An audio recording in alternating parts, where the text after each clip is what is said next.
नमस्कार। राजवती एकेडमी के daily connect news program में आपका स्वागत है। अभी आप देख रहे हैं daily connect news with Valmiki Singh Yadav.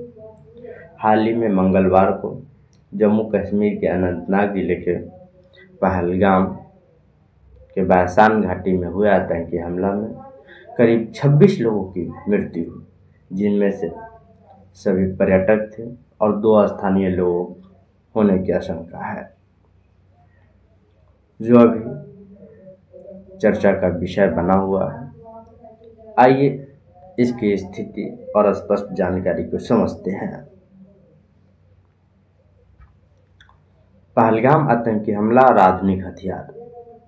Jammu Kashmir के पहलगाम में मंगलवार को आतंकियों ने पर्यटक पर अंधाधुंध गोलियां बरसाई, जिसमें करीब 26 पर्यटकों की मृत्यु हो गई। सभी हमलावर सेना की वर्दी में थे। पहलगाम की बैसान घाटी में पर्यटकों से सबसे पहले उनके धर्म पूछा, परिचय पत्र देखे, फिर किसी खास जाति या धर्म हिंदू कहकर गोली मार दी।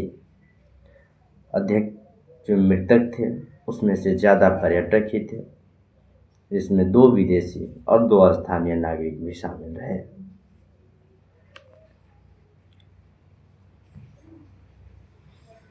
पहलगाम की भौगोलिक स्थिति एवं दशा को जानते हैं। पहलगाम जम्मू और कश्मीर में अनंतनाग जिले का एक हिल स्टेशन और पर्यटन स्थल है, जो लीडर नदी के किनारे स्थित है। यह अनंतनाग से लगभग 45 किलोमीटर दूर और समुद्री स्तर से लगभग 7200 फीट की ऊंचाई पर है। पहलगाम सदाबहार जंगलों से ढकी ऊंची पहाड़ियों के बीच स्थित है। अब जानते हैं कि हमले की जिम्मेदारी किसने ली। पाकिस्तान के प्रतिबंधित संगठन लश्कर-ए-तैयबा (TET) के प्रॉक्सी संगठन द रेजिस्टेंस फ्रंट (TRF) ने हमले की जिम्मेदारी ली। जनवरी 2023 में गृह मंत्रालय (MHA) ने TRF को आतंकवादी संगठन घोषित किया था। अगस्त 2019 में अनुच्छेद 370 को निरस्त करने के बाद आतंकियों ने TRF का गठन किया था।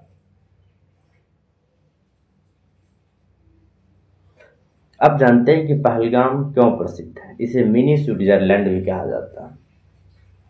पर्यटन पहलगाम अपने शंकुधारी वनों के लिए प्रसिद्ध है। यह श्रीनगर से 95 किलोमीटर दूर पर स्थित है। घने जंगलों, खूबसूरत झील और फूलों के घास के मैदान से यह घिरा हुआ है। यहाँ घूमने का सबसे अच्छा मौसम जून से अक्टूबर और दिसंबर से जनवरी बर्फ के लिए माना जाता है।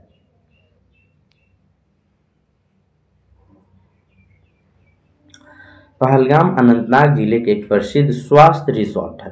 यह लीडर नदी के किनारे बसा हुआ है। इसके हरे भरे घास के मैदान और स्वच्छ जल के लिए भी यह जाना जाता है। पहलगाम अनंतनाग जिले की 11वीं तहसीलों में से एक का मुख्यालय है। पहलगाम अमरनाथ यात्रा के एक महत्वपूर्ण पड़ाव भी है। पहलगाम में सर्दी में बर्फ पड़ती है और यह बर्फ से ढकी चोटियाँ, देवदार के पेड़ और जीवंत फूलों की घाटियों से घिरा हुआ है।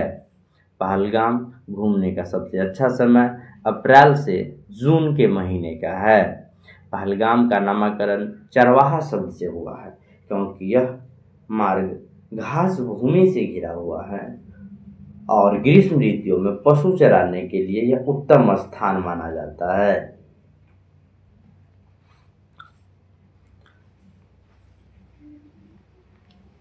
मंगलवार को हुआ आतंकी हमला, जिसमें करीब 4 लोगों के होने की आशंका है। हालांकि अभी भी स्थिति स्पष्ट नहीं है।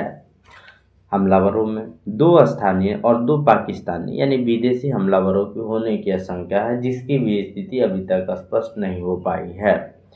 स्थानीय हमलावरों में आदिल अहमद ठाकुर और आसिफ शेख बताया जा रहा है, जो लश्कर-ए-तैयबा और जैश-ए-मोहम्मद आतंकी संगठन से जुड़ा है।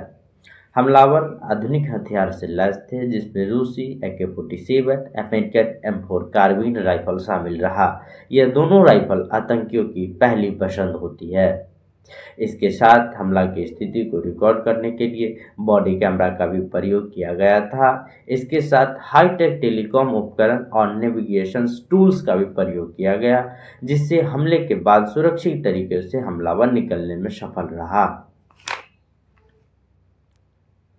पहलगाम अटैक के संदिग्ध आतंकियों के स्केच फोटो एजेंसियों ने जारी की कि इस प्रकार के व्यक्ति पर अगर किसी का कोई नज़र आ रहा है तो तुरंत वह पुलिस को इन्फॉर्म करे, वहाँ के स्टेट पुलिस हो या फिर आर्मी पुलिस हो, आर्मी हो या फिर जांच एजेंसियों को वह इन्फॉर्म करे। और प्रत्येक हमलावरों को पकड़ने के लिए गवर्नमेंट ने करीब 20 लाख रुपए की राशि का भी आह्वान किया है कि जो व्यक्ति इन व्यक्तियों के बारे में इन्फॉर्म करता है, सूचना देता है, उन्हें करीब 20 लाख रुपए की राशि प्रदान की जाएगी। हालांकि इस आतंकवादी हमले को लेकर भारत सरकार ने करीब 5 बड़े फैसले लिए, जिसमें से सिंधु जल समझौता स्थगित कर दिया गया, बाघा अटारी जो बॉर्डर है उसको बंद कर दिया गया। इनमें से कई हैं। सिंधु जल समझौता स्थगित, सरकार ने पाकिस्तान के साथ 1916 में हुए सिंधु जल समझौते को स्थगित कर दिया है। अटारी बाघा चेक पोस्ट को भी तुरंत प्रभाव से बंद कर दिया गया है। वैध दस्तावेज के साथ जो लोग पहले ही पार कर चुके हैं उन्हें 1 मई से पहले अपने देश वापस जाने की कहा गया है। पाकिस्तानी नागरिकों को सार्क वीज़ा छूट योजना, SAARC visa exemption scheme SVES के तहत भारत में प्रवेश करने की इजाज़त नहीं होगी। पहले जारी किए गए सभी SAARC visa exemption scheme SEVS visa रद्द किए जाएंगे। SEVS वीज़ा पर पहले से भारत में मौजूद पाकिस्तानी नागरिकों को अगले 48 घंटे में भारत छोड़ना होगा।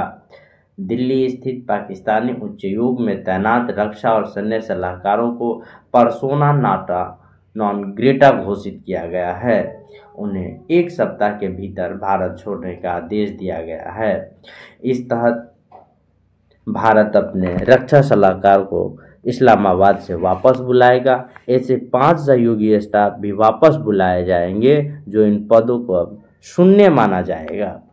दोनों उच्चायोगों में कर्मचारियों की संख्या 55 से घटाकर 30 करने का फैसला लिया गया है। यह कटौती 1 मई 2025 तक प्रभावी होगी।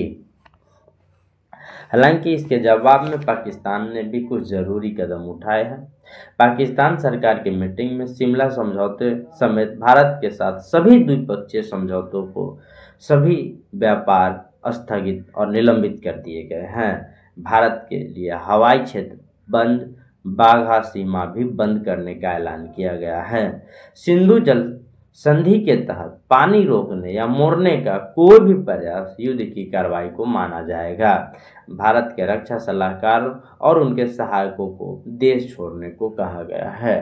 तो पाकिस्तान सरकार ने भी कई बड़े फैसले लिए हैं भारत के खिलाफ। इनमें सबसे महत्वपूर्ण फैसला है कि अगर भारत सिंधु जल समझौता से पीछे हटता है या उस पर किसी भी प्रकार की कोई कार्रवाई करता है तो यह युद्ध की कार्रवाई माना जाएगा। यह पाकिस्तान के विदेश मंत्रालय का रिपोर्ट है।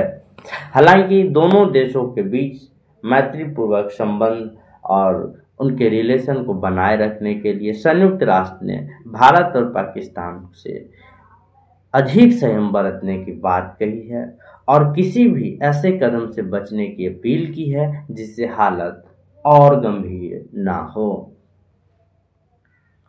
तो ये 370 हटने के बाद सबसे बड़ा आतंकवादी हमला रहा जिसमें करीब 26 पर्यटकों की मृत्यु हो।